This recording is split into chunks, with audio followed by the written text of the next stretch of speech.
Hello, welcome to Swiggy Steve's Bargain Beer Reviews. It's been a long time since I've been and done one out in the shed. Sunday afternoon, it's the only opportunity I've got now to do it here. I think most of my reviews are probably even going to be in the barn, in one of the rooms in barn, or in the house somewhere with the burgundy curtain in the background. It's not changed the curtain since we moved in. So yeah, who knows? But here we go. I'm here back in the shed again. And what have we got today? Well, I did it sister beer. That's a clue. A few months back. Spitfire Gold. Spitfire Gold. Now, Spitfire Golden Ale, 4.3%. I drunk its predecessor, Spitfire, a while back, and I was quite impressed with that. £1 a bottle for 500 mils. £1 a bottle. So that's like core bargain beer hunting territory, if you like. I'm not going to read anything off the back of it. Golden ale with substance and character. It's a lovely colour. The colour's gorgeous, and I can see why they use these see-through bottles. I understand why, because the colour does sell a beer. Everything was in see-through bottles at one time. However, it may or may not be skunked. It probably will be, and if that's the case, then it may have had an effect on the quality of the beer itself, unfortunately. But we'll see. We'll open it up, and I'm always honest. Look at that lovely bottle cap there. There we go.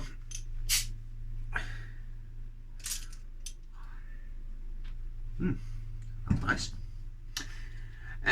British hops, renowned for using their Kent British hops, their Goldings and whatever else. Even on the smoke there, got a really fresh sort of hedgerow sort of smell, which is lovely, you know. And I've said this before, I've said this a few times now with beer. So if you see that, you know what colour it is, you can see it in the glass there, so it's exactly the same, that lovely golden straw colour. We've got about fingers with a fluffy, quite light head. It looks quite carbonated, that to me. But yeah, clear. Obviously, it's been completely filtered. It's like see-through. It's like a lager to me. That looks like a lager anyway. But I've said this before about how everything goes around in circles. And all beers reviews I'm watching is it beers, bikes, and bands. That fella, that guy from down south, always takes mickey out of people from Yorkshire. And yeah, I saw his. I've been watching his videos. Really good beer review. You should check out his channel. Really knows his stuff about not only the breweries, but actually the hops and the kind of hops and the hop pro and the characteristics of certain hops, especially British hops. Really into his real ales. And like British beer, shall we say? Do we call them real ales anymore? Don't know what we call them anymore. Do we call them real ales or craft beer still, or whatever? I don't know. It's all got lost on it in these names we call beer. But I feel like everything goes in full circles, and I feel like Best Bitters and that really good quality British brewing is going to come back in full circle, because I'm bored of IPAs at the moment, and I do love New England IPAs, and I had one last night and it was gorgeous and everything. I had one from Harbour Brewing Company in Morrison's. Now stouts are coming on the shelves, aren't they, in the craft can areas. We're getting all these lovely stouts, really thick-bodied stouts pumped with lactose and everything else. But good old bitters are always nice, and I think it's going to go full circle. I think there's going to be more profile for British brewing again, and British Best Bitters, and there's some brilliant breweries, really honest breweries out there, and some of them are quite well known. Some of them, like Bateman's, is a good example, really honest brewery, and they've almost had like a craft beer range, a little bit like what Thwaites did when they had their craft beer range. But I honestly think that yeah, it's going to come back around again, and they're all over the country. Really honest breweries that do good beers. Even ones that you don't see on the supermarket shelves, but sell bottled beers in their shops or local air or local supermarkets or whatever. Anyway, I digress. Let's get on with it. Get on with it, Steve. So yeah, on the aroma, lovely aroma, a little bit soapy actually. Fresh lime, massive. Again, a massive lime, like a juicy lime, a tangy lime maybe is what I'm trying to say. A little bit lemony, a little bit of baked bread coming behind that as well. Oh, dip my nose in it, clever. Yeah. It smells like it's malt forward, but you're getting a zest. You're getting a nice zest from like a little bit of a lemony, limey sort of hop in there. Right, let's go in.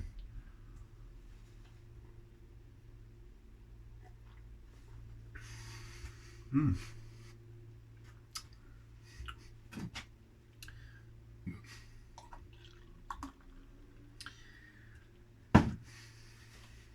I like that. It's quite light. It's a light beer. Very light. It's nice and refreshing. I'm drinking this warm, actually. I'm drinking this. It's not even been in the fridge. I've just took it out of the back of my car. I forgot about it. I saw it earlier and I thought, well, I'll review that today. I'll review that now. I've got 5 minutes to myself. I stuck Little and out for half an hour to give me some time to myself, so I thought I'd do a beer review.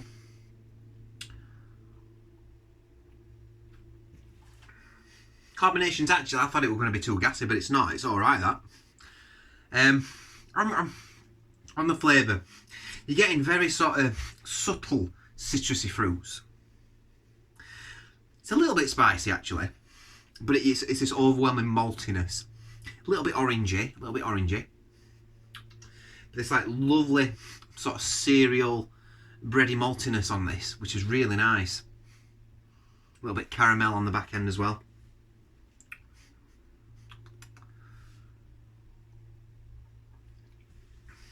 The body's a bit thin. The initial taste is lovely. Lovely little citrusy bites. Lovely fruitiness to it. It dissipates quite quick, so the back end of it's not as satisfying, shall we say. But having said that, the maltiness does sort of coat your tongue quite nicely, and yeah, a nice beer. Excuse me, £1. Oh, I can't go wrong with that. Can't go wrong with that. For £1, I'm paying £1 a bottle for this. I think in the fridge this cold it'd be a lovely refreshing beer as well. A nice cool beer.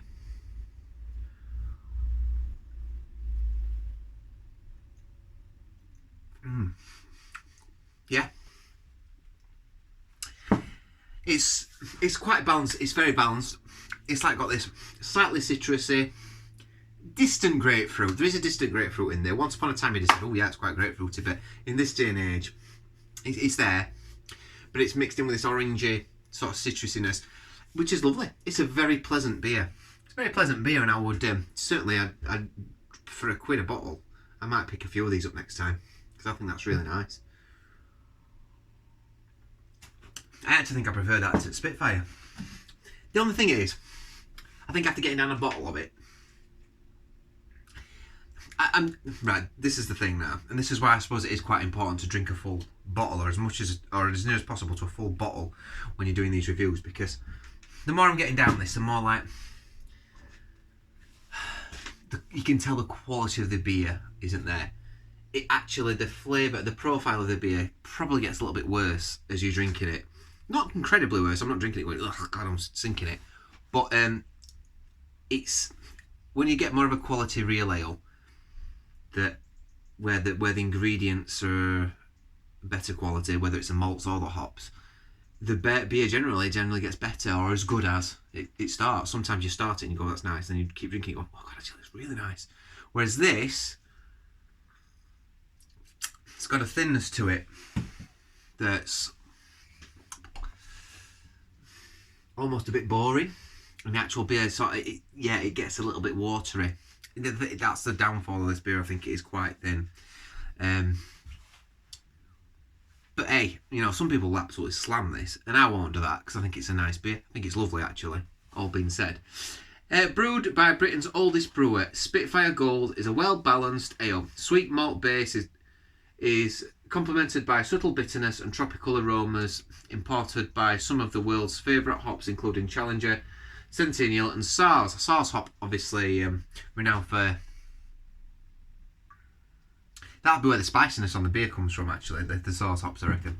SARS hops is for, you know, the Pilsner beers. You get it in a lot of Pilsners and all that sort of stuff. German beers and that. Is it a German hop, SARS? Or is it Czech hop? I can't remember. But yeah, finished it. That's it now. It's all... last bit in there.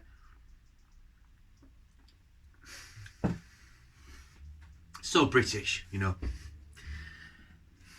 Yeah. I mean, it mentions all these hops. I mean, including I thought Challenger were a British hop. Centennial's obviously an American one, and that may be where the limey lemoniness is coming from. and the sauce. So I think it's decent enough. I think it's decent enough. When I first drunk it, I was thinking to myself, oh God, shall I give this an 8 out of 10? And then, no, it's not. It's not an excellent beer. And it's probably not a very good beer either, actually. But it's a good beer. And for £1 a bottle, I think it's the top of good. And I'm going to give it a 7.5 out of 10. 7.5 out of 10, I think it's the top of good for £1. There's not much better you can get, I don't think, for a quid. A quid a bottle for 500 mils. There is better, I know that, but not a lot. This were a nice beer. If you want to check that review out that I did. The Man's Beer. The real name. Yeah, like I said, I'm getting down it now, and the thinner it gets, and it's like, oh, I've already given my score now, haven't I? But I'm going to say it because I think on a cold out of the fridge, a nice refreshing day, a nice hot day, sorry, it's a nice refreshing beer. It does for a quid a bottle. Got to remember that. Quid for 500 mils, you know. Yeah. It's nice. It's got that very typical Shepherd Neame. If someone said to you, "Who brewed that?" I'd be like, "Oh God, I remember that now." It's yeah, Shepherd Neame, because they've got that certain mixture of the hops and malts characteristic that they use. That's very traditional, and the yeast strain that they probably use in the beer as well, which is very, very much Shepherd Neame. So yeah, that's it really. I'm not going to have much more to say. I'm gonna finish that. I've got a few jobs to do, so I'm gonna do that in the house now. But thanks for joining me again. Depending on when you watch this video, I will put a playlist up, and I'll probably put a playlist up of other traditional British beers, and a playlist up of, I don't know, some other Tesco or Asda beers. Asda, this came in at, by the way, for a quid. Did I say it were Asda? I might have said Tesco. It's Asda. Asda for a quid a bottle. This came in. So I've been Swigging Steve. Thanks for watching, and I'll see you on the next review. Bye.